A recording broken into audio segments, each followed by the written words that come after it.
كانت خديجة ديما كتبغي تشوف البعيد، ماشي حيت بغات تهرب من الفقر، ولكن حيت كانت كتآمن بأن الإنسان مخلوق باش يزيد للقدام.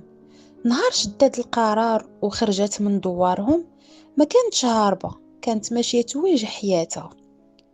في مدينة خدمات، قاصات، قرات في الليل، وبنت مستقبلها بيديها. كل خطوة خداتها كانت كتعلمها أن اللي كيحلم ما كيخافش وخاصو يوصل. من بعد سنوات ديال التعب لقات واحد الراحة، خدمة محترمة، دار صغيرة، وراجل كيعطيها قيمة اللي تستاهل. ولأول مرة حست خديجة أن الدنيا يمكن تكون فيها لحظات زوينة بزاف ولحظات اللي كتكون خايبة. كانت حملات من بعد، وهذه كانت الفرحة اللي كتسكن الإنسان في الأعظم ديالو. كانت كدير يديها على البطن ديالها وكتقول يا ربي اعطيني القدرة نكون أم مزيانة. نهار تصورات بنتها بين يديها، جا الخبر الثقيل بأن البنت عندها التسلل الصبغي.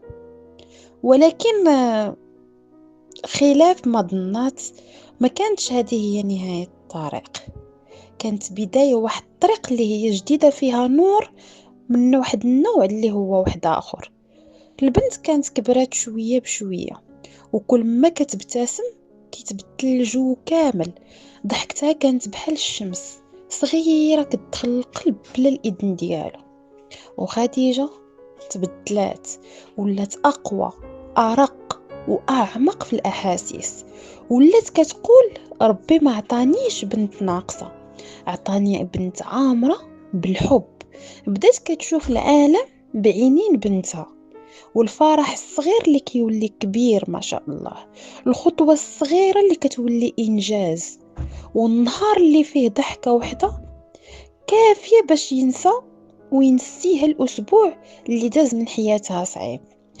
دوزات بنتها جلسات وتمارين وخرجات ولقاءات مع أمهات بحالها، والأمل ديما كان حاضر ما كيتخلاش عليها. وملي كدير بنتها يديها الصغيرة فوق خدها، كتسمعها كتقول بواحد الكلمات متقطعة: ماما كنبغيك.